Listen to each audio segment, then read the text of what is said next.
We are just days away from what I believe to be the beginning of the college football season. PJ, Monday in Hoover, Alabama. Come on. SEC Media Days. It's going to have a whole bunch of folks standing in a hotel chasing after coaches. I mean, if that doesn't mark the beginning of football season in the middle of Alabama, that doesn't mark the beginning of college football season. I don't know what does. No, it certainly does. It's the kickoff. It's the biggest circus, I think, of the summer. And I say that in like the most respectful way. I mean, love every second of it. College football, that's the best way to kick it off. College football is just an organized circus. Let's be real. Just popping up in towns, here and there every Saturday, really every Thursday through Saturday of every single weekend in the fall. So best way to kick it off, man, just mobs of people chasing after coaches, just trying to even maybe not even ask them anything or just get a sight of them, a picture of them. If you get a selfie with them, that's 3 times better. If you get to yell something at them, whether positive or negative, that's the cherry on top. I mean, what a time to be alive, man. We'll see. Luckily, they have the rules in place to where if you are a credentialed media member and you try to get a selfie, you're out. Yeah, we shouldn't be. Get out. It shouldn't be trying to do all that stuff anyway. I do. There are a couple of groups that I do respect immensely at media days. One of them being the autograph seekers. Because if you've never watched on TV or been to media days, it's at a hotel in Hoover, Alabama. And there are doors to a normal hotel where the coaches and the players, they get off their bus or get out of their cars and they all walk in the suits. But there's a group of people behind a barricade in there, probably 20, 30 people that are just autograph seekers. And so they'll have literally bags full of helmets and footballs trying to get as many autographed as possible. That's how you make your living. Respect. Yeah. Because that's a hustle. Because maybe the coach or the player just had a bad morning. They didn't like their breakfast, got a text from their significant other that just put them in a bad mood, right? And they might just breeze past you. So the trip that you made to Alabama to get something signed could be all for naught for that player. And you had to spend money to get that football or that helmet. So listen, that's how you make your money. Respect. Other group that I respect, producers for Radio Row there. Oh, my. Yeah. Because you want to talk about trying to herd cats. Number one, you have to keep your show in line. Mm-hmm. But number two, you're having to make sure that the people that you have booked to get on the show actually come over. Because if you don't, there's some sharks on Radio Row now. Absolutely. And they'll steal them if they got a second. I think you said that one of the funniest moments of your time was you asked, we're not going to name names, but you asked a player if they had time to come over, or you asked their SID, their sports information director, if they had time to come over and hop on the show. And they were like, oh, it's pretty tight. I don't know if we're going to be able to do it, man. Maybe got a plane to catch. We'll catch you later. After that, though, they had plenty of time for the other sports station. So it is what it is. I'm excited for it, though. But what I wanted to ask you, PJ, is this. Ahead of SEC Media Days, what are your biggest storylines you're looking forward to hearing about for the SEC East coming up? So Georgia, Florida, Tennessee, South Carolina. You got new coaches at South Carolina, Tennessee, and Vanderbilt. What are the biggest storylines you're looking forward to covering coming up next week? Man, it's going to be an exciting for sure. But I think my biggest takeaway with moments like that is obviously hearing from the players, what kind of players are going to be comfortable, what kind of players are going to be open and, exciting to hear from and hear what they've been through throughout the offseason. And it's always the new coaches for sure. Are they going to go up there and what kind of motivation, what kind of speech do they have? Do they come out with full coach speak the whole week, the whole day, and just really not have a lot of quotable things or anything like that? Or are they out there fired up, ready to? I think you know what I mean. I think from Heupel and Beamer, you're probably going to get a lot of coach speak. I don't know where I'm at with Clark Lee yet, right? Because my man's a fullback. Well, that's the thing is normally you have one guy, one new coach who really will put himself out there and really put out his expectations and maybe lofty expectations. And then, of course, the media jumps on that too. But it's a whole lot better than just like, yeah, we're going to try and go out there, one day at a time and see what we can do and respect the competition. We're in a great conference. We're probably not going to win it. You know what I mean? Like, whatever. You hear it's like that. what Sean Quinn gives us every time he comes on. He's like, well, the other team's going to be bigger, faster, and stronger than us. So, we're going to have to do our best. I wouldn't say that. That's what Sean Quinn, every time he comes on, that's what he says. All right. He's not trying to give the other teams that bulletin board material. Right. Absolutely. Well, it's interesting, right? You don't want to do that. But then again, I don't know, the coaches that are interesting enough and have enough gusto to go out there and do that at the same time, they earn a little bit more of my respect. Like, I mean, as crazy as like Mike Leach is and things like that, like the best. He's wild, right? But it's entertaining at the very least. And you're not going to get the same thing that you get from everybody else. So I don't know. I'm that's the very off the field interested. stuff. But I'm talking about like the on the field stuff. What storylines are you looking at the SEC as we start the SEC East, as we start getting towards media days and into the season? What when you think about the East, what do you think are the biggest question marks? I gotcha. I mean, what really, to me, the only question mark is who challenges Georgia, and if there is anybody that's going to challenge Georgia. That's my main thing. It's the same thing with the SEC West, and I don't know, it might be boring for everyone to hear, but it's the same thing for the SEC West and Alabama. Every year, it's who is going to be able to knock somebody off, and last year Florida was able to do that, but this year obviously they've lost a lot. Georgia looks really good coming into it, so. I don't know, that second place, especially right now, is very much up in the air for me. Who are your teams that you're thinking about right there? Certainly Florida. Certainly Florida's up there. Obviously it would take a ton of improvement from anyone like, especially with a new coach, for like Tennessee or Vanderbilt or South Carolina to do anything. So I think Florida. Missouri's always out there. They got a returning quarterback, which counts for a lot. Know?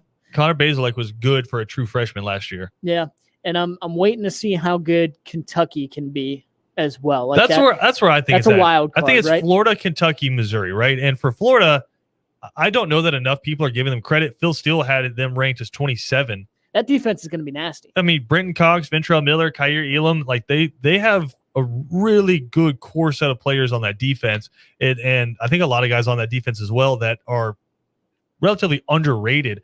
That I think that defense could make some pretty significant strides, even losing some of the guys like a Marco Wilson, who I know everybody remembers him for throwing a shoe, but dude's a good football player. It was a really good corner for you for a lot of years. So I think Florida's going to be improved on defense. I'm looking at Kentucky, and I think they're the biggest wild card, right, in the SEC East, because don't know that they're going to beat Georgia, but could we see a situation where, say, Kentucky runs the table, loses to Georgia, and upsets Florida, but then Florida beats Georgia down in Jacksonville, which is a very realistic thing, right? Like that happens, honestly, over the last 20 years more often than not. Yeah. And then we can see that weird three-way tie at the top of the division. Doesn't matter what you do out of conference. It's just that conference record, right? I don't know that Florida's going to be there because Florida has a brutal schedule coming up this year where they catch LSU and Alabama on the crossover. That's nasty. Yeah. Right. So I do find it fascinating, but I think Kentucky's the biggest wild card because you have Liam Cohen coming in as the new offensive coordinator. You don't know who the quarterback's going to be. You think it might be Joey Gatewood, but does he really fit the offense? Because from everything they said, they want to air the ball out more at Kentucky because they found out that you have to score points now to keep up. You can't just hand the football off and play good defense. But Kentucky has Chris Rodriguez, who's a really good running back. They've brought in some transfers too that I think are going to make a big impact. So when I'm looking at the SEC East and the question marks that are going to be asked, I think you're right. I think you nailed it. The number one contender to Georgia is the biggest question mark in the SEC East. I think it's Florida. I don't think people are giving them enough credit. I think Dan Mullen, he has a quarterback that he recruited. Not taking anything away from Kyle Trask. Obviously, he had a historic season last year. Yeah. But people, I think, maybe pointing, or I don't think you can overstate how much you lost with Kadarius Toney and Kyle Pitts and Grimes and obviously Trask. But I think having a quarterback that you recruited come back and Emory Jones, and again, Dan Mullen coached the two leading rushers as quarterbacks in SEC history, and Tim Tebow and Nick Fitzgerald, right? You saw what he was able to do with Dak Prescott. I think Florida's a lot better than a lot of people think. Yeah. And so I think that to me is another big storyline. And then you mentioned the new coaches, Josh Heupel. Tennessee, I think the best way to describe their season is we're not going to be good, so we have to be fun. Right? Like if you're going to put butts in the stadium in Neyland, right? Yeah. All 100,000 plus people trying to fill up that stadium, which and keep them there. Yeah. right. Do what Lane Kiffin did at Ole Miss. And Tennessee doesn't have near the roster of Ole Miss, but Lane Kiffin is one of the best offensive minds in college football. I think so is Josh Heupel. If you're going to lose 60-40. Right.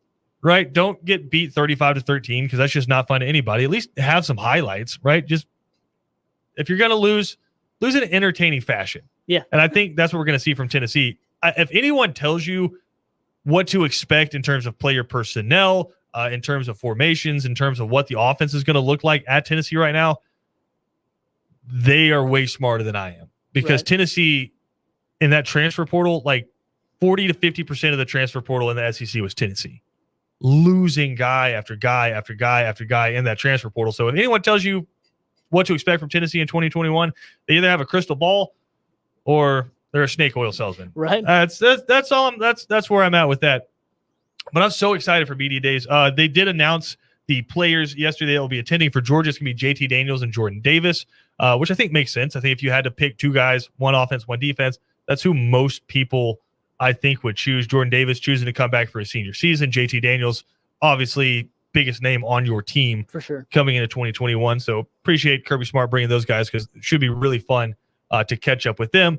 And so again, starting on Monday, ESPN Coastal, myself will be at Hoover, Alabama for media days, bringing you full coverage, exclusive interviews. We'll have all that. So we're going to do special 4-hour shows for 3 and Out from 2 to 6 p.m. Monday through Thursday next week, and then a full recap coming up on Friday next week. But we'll be in Hoover, Alabama. Got the Airbnb ready to rock, PJ. Let's go, man. Ready, excited to eat some barbecue, man. Alabama, underrated state for some barbecue. So I'm excited to eat some barbecue. If you have any recommendations on where to eat in Hoover, Alabama, appreciate it. Send it my way at GoCal There you go. Well, I mean, I feel like if you're an SEC country, you should be doing just fine on the barbecue.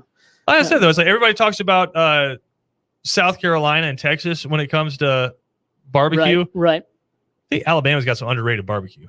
I think they just like those states kind of just have their own like unique spin on it. So they kind of get all the pub. But man, just from everywhere I've been, hashtag down here, right? Everywhere I've been has had a fantastic place to get barbecue. So if there's one thing, there's many things, but if there's one thing that the South is getting exactly right, especially in SEC country, it's barbecue, no doubt. And so, yeah, I can't wait for you, man. I know it's going to be a ton of fun, and obviously all the coverage is going to be fantastic. Looking forward to that, getting all the storylines and whatnot, and most importantly, football season is here officially. Most importantly, so I'm going to be putting you to work because I'm just going to send you the audio. You're the one who's going to have to put it together and get it on the show. Oh, man, we'll see about that. I'll bring some people in. Who? Cody left us. I'll find them somewhere, man. No, I'm just kidding. No, I'm looking forward to it, man. You have to put Kevin to work. The more I can do and here just means the closer to football we are. So give me that coach speak again, PJ. Perfectly fine. Yeah, no, PJ said hashtag pressure is a privilege. Yeah, for sure. No, that sounds like iron sharpens iron. Sounds like me trying to get in here a couple hours early so I can actually get my stuff done. PJ, would you say you're ready to put your hand in the dirt? Always ready to put my hand in the dirt because always like. Does iron indeed sharpen iron? Of course, that's the only way to do it. It's tough. Tough situations make tough people. No. Tough situations and things like gnats and whatnot. It builds character. Okay. You get hurt. So you're rub next some dirt week on is it. a character building exercise it builds character. No, exactly. That was told to me. Like anytime is funny. Like going back to high school, or whatever. Like anytime anyone complained about anything, hey, it builds character. Deal with it. From our athletic director. All right. Well, you keep that same energy. I don't want you yelling at me. No, absolutely. Wednesday of next week, you're like, just keep that same energy. If I wasn't, I'm gonna text you. It builds character. If I wasn't into character building, I wouldn't be here. That's fair. We got more to come here on Second Down. We got some NFL to dive into. The Falcons, according to Bill Barnwell, maybe not as big of a change as you think coming up for the Falcons in 2021. We'll tell you what we mean coming up here in a little bit. Also, some amazing sound from a baseball game that I want to dive into here in a little while as well. Christian Gokel is alongside, I can't talk, alongside PJ Zuko. You're getting some of that from me, man. You're hanging out with me too much. No, I think it might be the barbecue chicken that's still stuck in my teeth here. Oh, Christian Gokel alongside man. PJ Zuko. We got more to come here on Second Down right after this.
Second Down on ESPN Radio is presented to you by the Uniform Source. PJ, and your what has to be a fake headline, but it's not, or maybe like the headline you would think you would read on The Onion.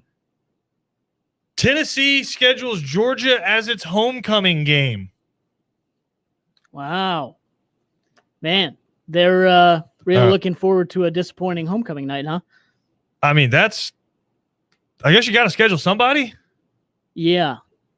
I kind of want to pull up Tennessee's schedule now just to see why they would do that. But do they just play like every ranked team at home or something? Like that's tough. But this is from Jimmy Hyams on Twitter. Tennessee will host Georgia November 13th for homecoming. Last time Tennessee played SEC team for homecoming, Auburn won 55-23 in 2013. That sounds about right.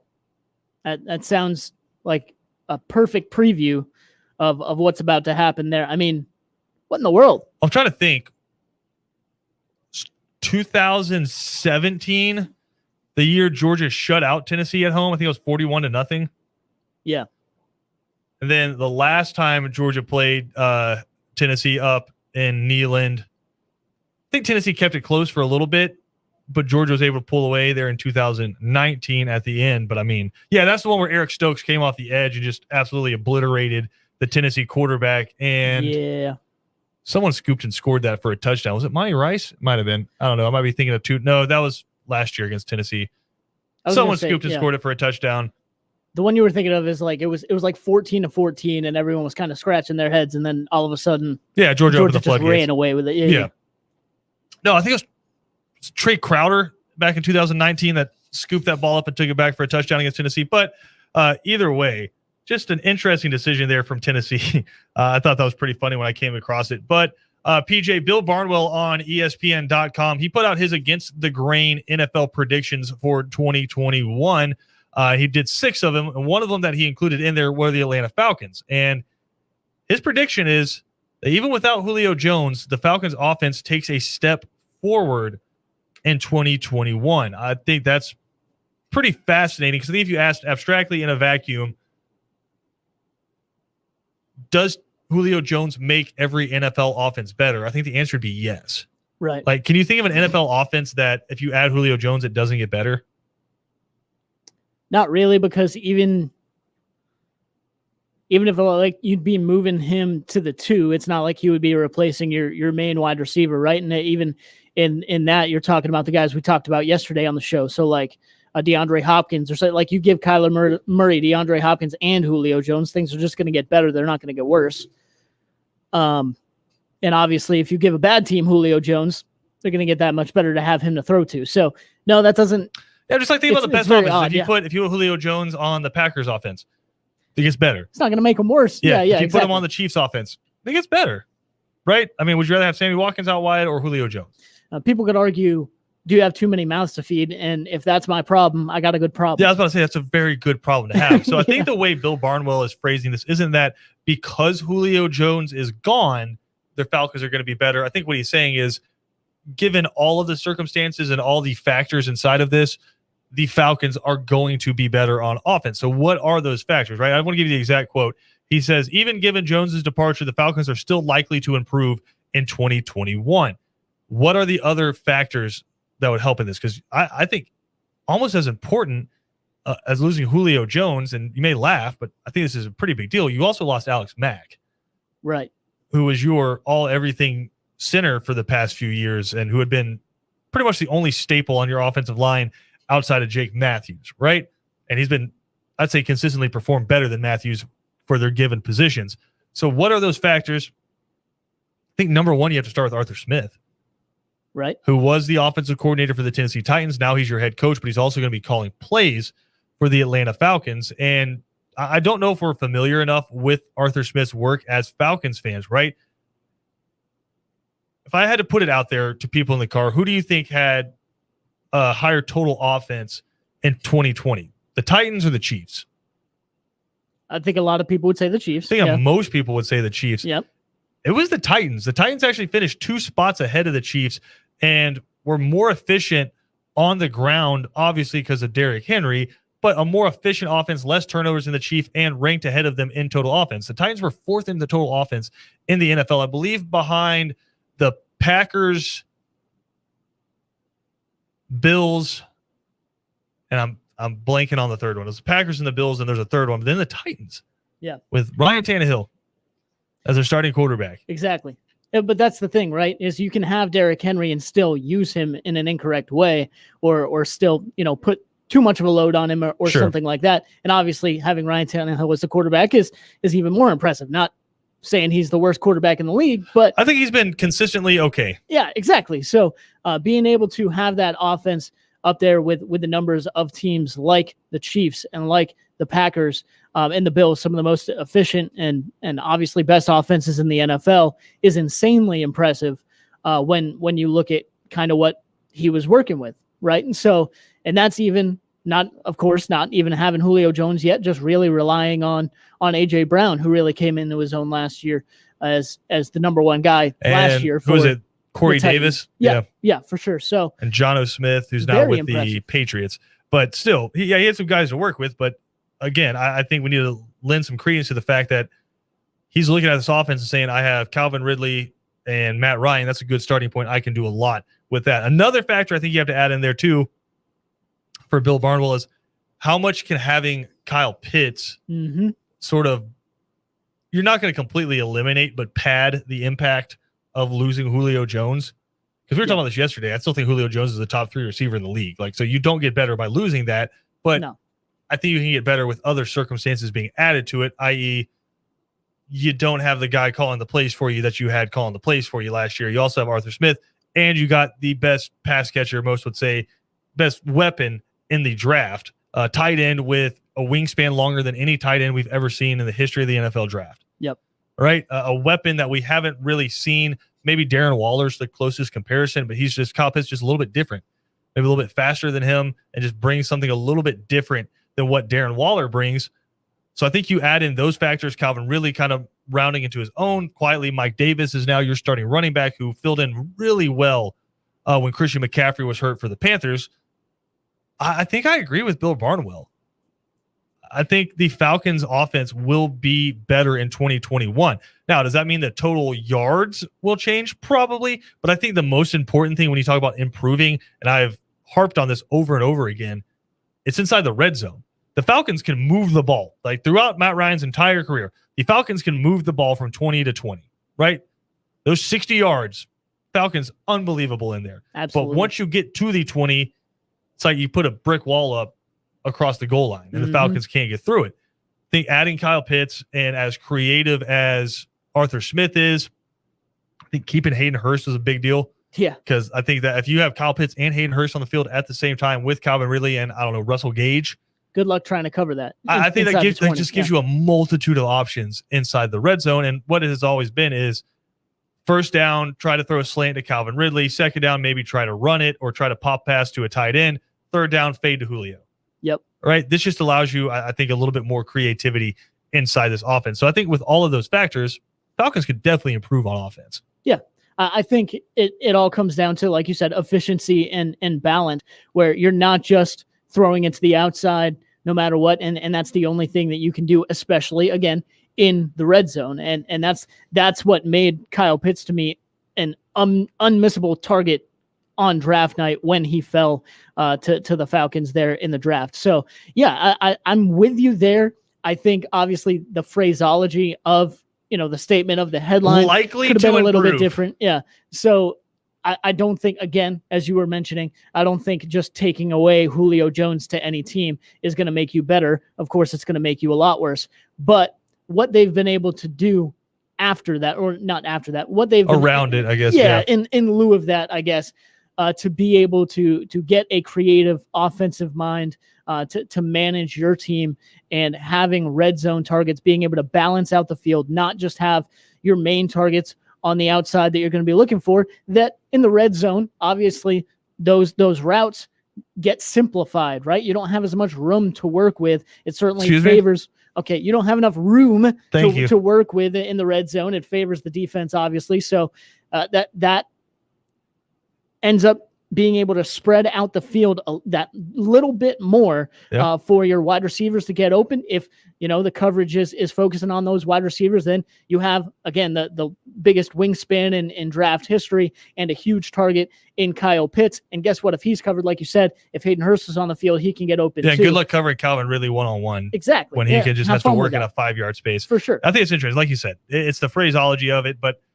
if you ask anybody, did the Falcons get better on offense? The first thing you're going to think is, well, no, they lost Julio Jones, so no, they didn't get better. I think Bill Barnwell is saying you have to move past the Julio and look at the full picture, right? Missing the forest for the trees kind of a deal. You have to look at everything. And I think if you look at all of those factors, the Falcons are likely to get better on offense in 2021. I hope improved means finish drives more. I think that's my number one thing for the Falcons in 2021. Quickly here, PJ, you're a big fan of not just Penn State football, but college football in general. Yeah, absolutely. And so I think it's always been an interesting dynamic between officials in college football and the celebrations, right? Because there was that heavy. I'm ready for this. There was that heavy overcorrection after the Miami Hurricanes, where it was a first down signal after a 3-yard catch and in everybody's face. There's just a overcorrection, I'd say, to the other side where it's zero celebrations whatsoever. I remember, 2008, 2009, AJ Green catches a last-minute touchdown pass against LSU in Athens. Georgia gets the penalty because AJ Green stares into the crowd, I guess. I don't know what you say, menacingly. Yeah, he's staring at us menacingly. He stared into the crowd, just saying I'm that dude, basically, and got a penalty for it because, again, early 2010s, they were overcorrecting there again on the celebration stuff. He gets the penalty, backs Georgia up on the kickoff, and LSU able to return that kick and win the football game, right? Now we've seen the one I think that's become the most prominent is the horns down, right? Any team that plays Texas, they score a touchdown, they pick you off, they sack you, horns down, baby. I think, as it should be. And before we get to why we're talking about this, I have always thought if you're a Florida Gator and you're allowed to do the Gator chomp after a sack, after a touchdown, after whatever, I should then be able to mock that if I'm the other team. Because if we get down to the brass tacks of it, I'm just making the same motion you are. That's it. That's it. My musculature and the electrons from my brain are telling my body to do the same thing that yours are telling your body to do. I think that's absolutely fine, right? So if a Georgia player sacks a Florida player and wants to mock him with a Gator chomp, I think that's great. Do it every single time. Well, the Big 12 is having their media days right now, and their coordinators of officials, Greg Burks, was asked about the horns down signal, and he said, quote, "Let me put it to you this way. If you do a horns down to a Texas player as an opponent, that's probably going to be a foul. So you can do hook 'em at me. Right. You can hook 'em. Oh my gosh. But you can't, I can't do horns down to you." It's embarrassing. I agree. I think that's completely embarrassing. Yeah. I think one of the most disrespectful, awesome things I've ever seen in my life is FIU doing the U down to Miami. As they should. Awesome. Again, as you mentioned, if you are going to have a hand signal like that of any kind for your school and it's widely regarded as your thing, whatever, then listen, we have to sit across the sideline and whatever and watch you guys do that all day. If we're in your stadium, we got to watch all the fans do it all day. If you can do that, you can take me scoring a touchdown on you or getting a turnover or getting a sack and turning around and doing the same thing upside down. It's insanely, to me, this, like you said, this overcorrection is insanely embarrassing. And man, it's soft. It's soft. Well, it's like Tyreek Hill getting fined when he does the peace sign. Right. You have someone in your league who is so much faster than everyone else that he actually has the time to be cognitively aware of how far away he is from everybody else and chuck up a peace sign because he knows they're not going to catch him. He's gone. Yeah. My man Saquon did that to the Eagles a few years ago as well. I see nothing wrong with that. No, absolutely. And I think it's just fun and good-hearted and nothing more than what you would hear at a YMCA basketball court. Now, if you're I think there are some degrees of mocking and taunting that can go over the top in college football. Sure. Let's define those. But doing a hand signal and running back, I think that's completely fine, especially if it's just the hand signal the other team does. Yep. And I do have to say, let me ask you this: can I mockingly do a hook 'em up? Because he said horns down. Exactly. Can I do a horns up? Yeah, we're beating you like 41-0. Can I do a horns up? Say, oh no, that was won't get a flag for sarcastic. that. Doesn't matter. That was It doesn't sarcastic. matter. I'm That's not the doing it flag. down. And I'll say this: I don't normally go into like this kind of thing, but like the love and protection that the Big 12 shows for Texas. Oh yeah, it's egregious, man. Because I feel like we're talking about this every year. Couldn't does the horns down, and they're thinking about like throwing a flag. Will on Greer them or doing it like probably that. number one ever. Embarrassing. When Will Greer in West Virginia beat them, yeah, a couple years ago. But the double, I love the double. So good. Yeah. It's so good. What are the best hand signals, like hand celebrations in college football? I think like it's got to be Hook'em, the Chomp, Land Shark. The Land Shark's pretty good. The Land Shark is good and original, but I don't know. I think it's original. I think my favorite. Does Penn State have a hand signal? No, not really. Can you imagine if like the Buckeye, like what would Ohio State? It's a nut. Like, I don't know. You like try and make your fist into a butt. I don't know. But no. My favorite one is seeing now Texas is getting up there just because of how much they're protected now. But like my favorite one even is the Gator Chomp. Easy. Like when an opposing team does the Gator Chomp or like cancels it out or something like that. Like I think who was it? Like Brad Wing, I think did it to him at one point. The punter for LSU, like after he scored a touchdown on a fake punt or something like that on him. It's beautiful. I love it. Is Florida State? Do the players do the tomahawk chop, or is that just the fans? I think that might be just the fans, but I think like a select few might have done it, but it's not as prominent as like the Gator Chop. Like Tim Tebow, like breaking into the end zone. I think it was against like LSU. You always saw like on the CBS special, like he breaks through the end zone and just like right into the camera doing the Gator Chop. Yeah. Awesome. He's got all like because I'm pretty sure he was like playing Florida State or something. He's got like the red paint and stuff all over him in the ring. Looks like he just massacred somebody and it's just automatically goes the Gator Looks like somebody actually exploded when they hit him.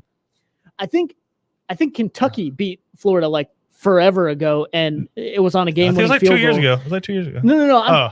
I think this was like late 2000s. Well, if it wasn't 2 years ago, if it wasn't 2 years ago, it was 40 years ago. Okay, well then it wasn't that. It was someone else, but some kicker did it to him, and it was. I remember Muhammad Massaquoi doing it in 2007, and because he caught a long touchdown from Stafford, and he did the Gator Chomp to the fans. I think he got a flag for it. So I just think it's so lame. If it's just hand signals real quick and it's not taking up time, it's not a delay of game thing, I think it's fine. Zero fun, sir. Yeah, zero. Is football still fun? They're trying their best, man. Yeah. We got to take a quick break here. We're going to come back, talk to you about our best running backs in the SEC, ACC, and Sun Belt. Who do we have at the top of that list? Some surprises.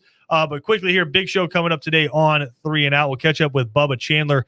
He was originally committed as a quarterback to Clemson and a baseball player to Clemson, but he got picked in the 3rd round by the Pittsburgh Pirates. And so now he is headed to play pro baseball. But an interesting conversation with him because Dabo Sweeney said, hey, listen, man, if it doesn't work out, you always have a home here at Clemson. So we'll catch up with Bubba Chandler coming up in the 3 o'clock hour. Also, Justin Scott Wesley, Georgia fans remember him from his walk-off win catch against in the Mettenberger Murray game where Georgia beat LSU. Justin Scott Wesley, number 86, walking that one off with that touchdown. So we'll catch up with Justin Scott Wesley. Also, an interview we had with Carter Holton, who, again, amazing baseball player, decided he's going to take his talents to Vanderbilt for the next few years and then try to improve his draft stock. Had unbelievable career there at Benedictine. We'll catch up with him coming up at 4:30. And then stick around in the 5 o'clock hour. We'll catch up with former Glenn Academy kicker, now the kicking game-winning field goals in the Peach Bowl. Oh, yeah. Jack Podlesny going to join us coming up in the 5 o'clock hour here as well. So much more to come here on ESPN Radio. Stick around. We'll be right back with more Second Down after this.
Second Down on ESPN Radio is presented to you by the Uniform Source. Big show coming up today on 3 and Out. If you can't listen on the radio, you can take ESPN Coastal with you wherever you go. Head to espncoastal.com, com,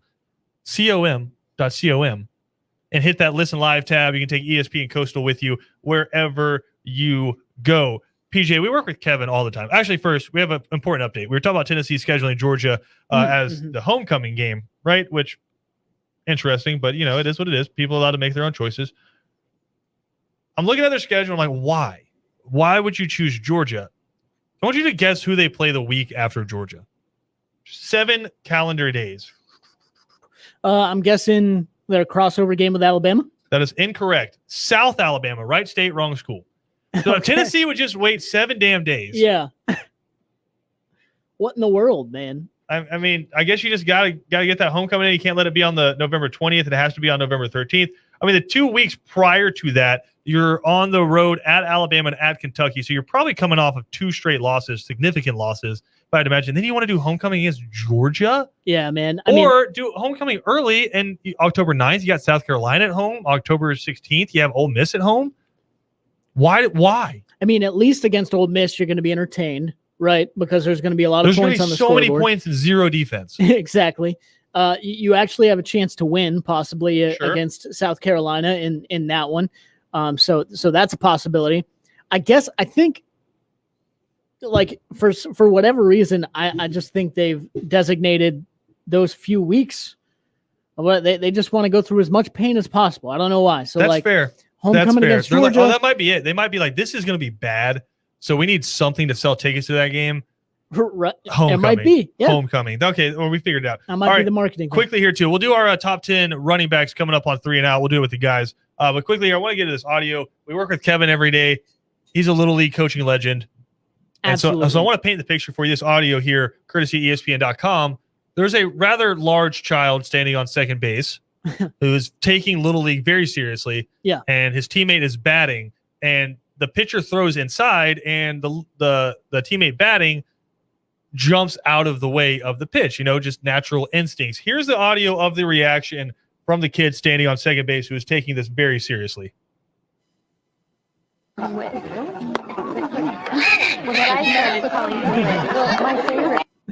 just want to run that back one more time.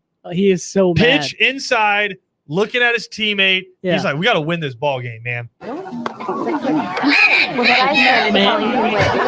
can tell, dude.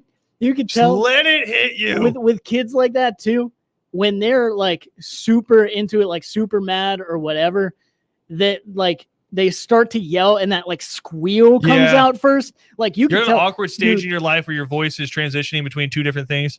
Yeah, but like you can see his face just hearing that audio. It's like there might be a vein popping out. He was bending over a little bit, coming back at home plate. So his face there you is go. Already like red as you can played be. on this kid's team and they pitch you inside. You got to take one for the team. I just love that. I can't wait to get Kevin's reaction on that on 3 and Out. Are you sure that wasn't Kevin? That might have been Kevin. We don't know. A video from Kevin's youth. We got to take a quick break though. We'll come back. Final segment of Second Down next.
Big show coming up today on 3 and Out. Bubba Chandler, former Clemson commit for baseball and football, drafted in the 3rd round by the Pittsburgh Pirates. He's going to join us, talk about his decision to go play pro baseball over going to play baseball and football at Clemson. We'll catch up with Bubba Chandler coming up at 3:30. Also going to catch up with former Georgia wide receiver Justin Scott Wesley.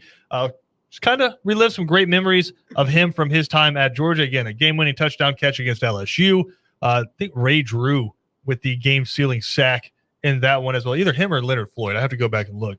But just an unbelievable game between Zach Mettenberger and Aaron Murray. You had Rick crying coming off the field. So we'll just remember some memories, PJ, and also talk to him about Georgia's wide receiver core coming up in 2021. Immensely talented, albeit young, wide receiver core for Georgia in 2021. So that's coming up a little bit later in the show as well. Also, an interview we had with Carter Holton, Benedictine pitcher who was fielding some offers from MLB teams, but decided to go ahead and head to Vanderbilt, which I think, smart choice. College baseball's MLB team. I mean, basically, yeah. I mean, how many guys on the Braves played at Vanderbilt? I know Max Fried and Dansby Swanson. Yeah. Both part of the Commodore teams. I think both won national championships with Vanderbilt. We just saw Kumar Rocker go in the 1st round to the Mets. So, yeah, I mean, just talent pipeline to Major League Baseball. Plus, you get 3 years in college to be that dude on campus. Especially, you see that kind of success, especially from the pitching staff there at Vanderbilt. Huge choice for him to be able to go do that and develop his talents. And obviously, now he can make some money doing it too. Name, image, likeness, so he can still make some cheese. So he's not giving up all that money, and plus you get to go to Vanderbilt on a full ride scholarship. I think that's going to work out for you pretty well there. So again, catch up with Carter Holton coming up at 4:35, and then at 5:20 we'll catch up with former Glenn Academy kicker Jack Belesny, now the kicker for the University of Georgia. Hit the game winner against Cincinnati in the Peach Bowl. We'll preview the upcoming season with Jack Belesny coming up in the 5 o'clock hour as well. All that coming up next on 3 and Out. If you missed any portion of our show, check it out on ESPNCoastal.com. Also Spotify and Apple Podcast as well. For PJ Zuko, I'm Christian Gokel. Talk to everyone tomorrow.